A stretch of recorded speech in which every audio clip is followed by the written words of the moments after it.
બિદડા ખાતે આવાસ યોજના લોકાર્પણ અંતર્ગત કાર્યક્રમ યોજાયો। માંડવી તાલુકાના બિદડા ખાતે આવાસ યોજના લોકાર્પણ અંતર્ગત કાર્યક્રમ વહીવટીતંત્ર દ્વારા યોજાયો હતો।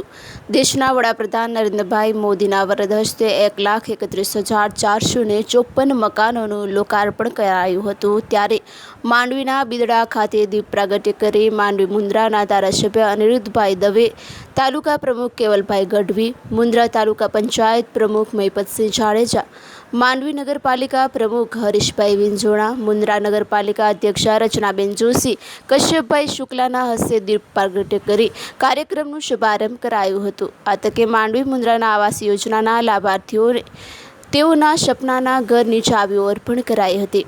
કાર્યક્રમને સફળ બનાવવા માટે માંડવી મામલતદાર વિનોદભાઈ ગોખલાણી, તાલુકા વિકાસ અધિકારીઓ સાથે કચ્છ વહીવટી તંત્રના અધિકારીઓએ જહેમત ઉઠાવી હતી। દેશના યશસ્વી વડાપ્રધાન માનનીય નરેન્દ્રભાઈ મોદી સાહેબના વરદ હસ્તે અયોધ્યામાં ભગવાન રામને તો ભવ્યાથી ભવ્ય મંદિર પ્રાપ્ત થયું અને એમની પ્રતિષ્ઠા થઈ।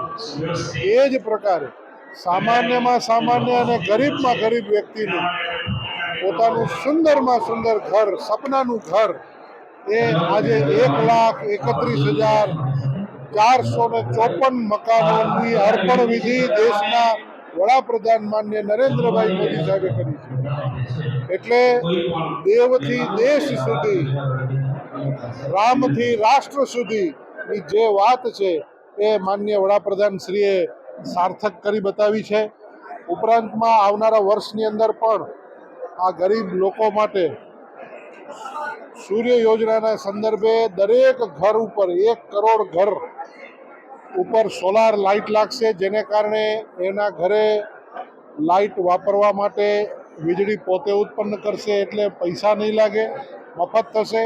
આમ દેશના વડાપ્રધાન માનનીય નરેન્દ્રભાઈ મોદી સાહેબે આજે વર્ચ્યુઅલ માત્રામાં એ બનાસકાંઠામાં 9 વિધાનસભા અને આખા ગુજરાતની 182 વિધાનસભા ક્ષેત્રની અંદર આ કાર્યક્રમ યોજાયો હતો। એ પૈકી માંડવી વિધાનસભાનો આજે અહીંયા બિદડા મુકામે યોજાયો હતો। તમે જોઈ રહ્યા છો કે અખડે ઠઠ મેદની આ સંખ્યા, આટલી મોટી સંખ્યામાં લોકોનો ભાવ છે, લોકોનો પ્રેમ છે અને લોકો મોદી સાહેબને આશીર્વાદ આપવા માટે આવી રહ્યા છે। એટલે આજના કાર્યક્રમમાં લોકોના ઘર જે મળ્યા છે એમાં માંડવી વિધાનસભાની અંદર પણ આજે 204 ઘર મળ્યા છે અને આવનારા દિવસોમાં, આવનારા વર્ષમાં બજેટમાં સંભવતઃ 1,054 ઘર આ માંડવી વિધાનસભા ક્ષેત્રની અંદર બંને તાલુકાઓ અને શહેરો મળીને આ ઘર મળવાના છે। એટલે ગરીબ માણસના કાર્યો કરવા માટે માનનીય મોદી સાહેબ જે કાર્ય કરી રહ્યા છે એના સૌ આશીર્વાદ માટે આજે સૌ એકત્રિત થયા હતા।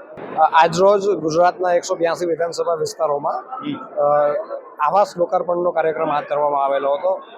કેન્દ્ર સરકાર તથા રાજ્ય સરકારની વિવિધ આવાસ યોજનાઓ જેવી કે પ્રધાનમંત્રી આવાસ યોજના ગ્રામીણ, પ્રધાનમંત્રી આવાસ યોજના શહેરી, ડૉક્ટર આંબેડકર આવાસ યોજના, પંડિત દીનદયાલ ઉપાધ્યાય આવાસ યોજના તથા હળપતિ આવાસ યોજના, એમ કરીને ગુજરાતમાં કુલ 2,993 કરોડના ખર્ચે બનેલા 1,31,454 આવાસના લોકાર્પણ તથા ખાતમુહૂર્તનો કાર્યક્રમ હાથ ધરવામાં આવેલો હતો। એ અંતર્ગત કચ્છ જિલ્લામાં પણ 6 અલગ અલગ વિધાનસભા વિસ્તારમાં કાર્યક્રમ હાથ ધરવામાં આવેલો અને કચ્છ જિલ્લામાં 1400થી વધારે આવાસોનું લોકાર્પણ તથા ખાતમુહૂર્ત કરીને, અને ખાસ કરીને માંડવી અને મુન્દ્રા વિધાનસભા વિસ્તારની વાત કરીએ તો આ વિસ્તારમાં પણ 196 જેટલા આવાસોનું લોકાર્પણ તથા 7 જેટલા નવા આવાસોનું ખાતમુહૂર્તનો કાર્યક્રમ હાથ ધરવામાં આવેલો હતો।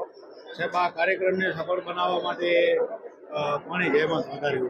ખાસ કરીને આ કાર્યક્રમ જિલ્લા પંચાયત, રેવન્યુ ડિપાર્ટમેન્ટ, જિલ્લા વહીવટી તંત્ર તથા સમગ્ર જે વહીવટી તંત્ર દ્વારા રાજ્ય સરકાર અને કેન્દ્ર સરકારની વિવિધ સૂચનાઓથી કાર્યક્રમને ખૂબ સરસ રીતે કચ્છના 6 વિધાનસભા વિસ્તારમાં સારી રીતે કરીને લોકોને લાભ આપવાનો પ્રયાસ કરવામાં આવેલો છે।